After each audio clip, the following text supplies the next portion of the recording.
folks, quick little update. Ended up taking all the EGR and throttle body off just due to one of the codes there, which is the dampening sensor. And as you can see, this lovely mess of rubbish has completely blocked this pipe up, which leads to the EGR. So I've cleaned the EGR out as well and the throttle body, had all the pipes off, and give everything down here a good clean, including that actuator flap down there.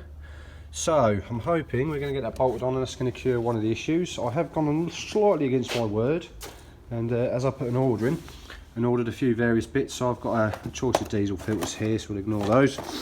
Got an air filter, cam and crank sensor and the pressure sensor, just because they were cheap as chips, all from the trade account, and it was just worth getting them while I've got a delivery coming down and they drop them at my door. So happy days. I'm now going to start chucking it all back together, and we'll see what happens once it's back together and what codes I get back. I still haven't figured out the diesel issue yet.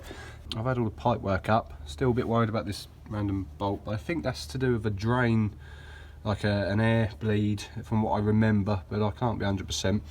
So I'm gonna, once I get everything back on, I'm gonna have a quick figure that out, and then we're gonna chuck all the pipe work back in, fire up and see what codes remain. I'm still trying to find the crank sensor, haven't found it yet. From what I remember, they're on the gearbox side, but I can't remember if they're top or bottom, and I haven't bothered to climb under yet, so one of the jobs still to do, but I'll update you once it's all done. Cheers guys. Alright, so a quick update. Got it all back together, rescanned it, and still got a camshaft code, one that relates to the throttle body area, can't remember what the code was now, and the computer memory error code, which turns out seems to be that the ECU was shut down during a read-write procedure and just causes some sort of EEPROM error. Not too worried about that. And still got the air mass flow meter code, but I haven't replaced it yet, so try to clean it, no good. We're going to replace it just to try and get that one over and done with. The cam sensor code, I've done the cam and crank sensors, and I am more borderline towards doing the cam chain. I was going to do the chain anyway, just as a matter of course, for a 200,000 mileage car or van. It's worth doing, because I don't know when it was done last.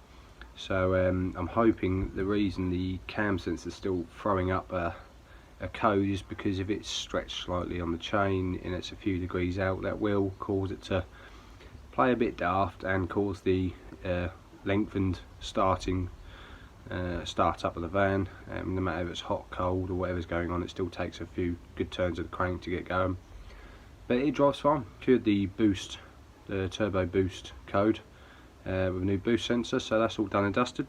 Had a good tidy up under the bonnet. Just to pick up and pull a lot better now since I've done all the pipes below the EGR, etc. So tomorrow going to just finish sanding down by the passenger door and getting that painted, and I'm currently taking all of the ply lining and the floor out the back of the van, so tomorrow get my apprentice to come in here and give it a good scrape and a clean. Pretty shattered now, I've been on the van all day, so going to get this done, going to have a shower and chill out for a bit and start getting a cam chain and timing set ordered up for it. Hopefully if I can get that done start next week. That'll be another problem done and dusted, and be most of the lights, problems with the management lights out. The EEPROM one I reckon is going to have to go to Vauxhall. I have got a possible way of reflashing the ECU, but it's a risky business. I don't like reflashing ECUs in vehicles. There's too much to go wrong. The best way to do it is on a bench, whereas with someone with a Tech 2 can just download the latest firmware, flash it on the Tech 2 system, job done. I'm more than happy just to pay Vauxhall to do it. It's just peace of mind. If anything goes wrong, then the onus is on them. So yeah, I'll give you a quick update once all the ply and wooden floor is out. I'm half expecting to be a big mess in the back there. Oh, I also managed to get the bulkhead out while getting the step all prepped up.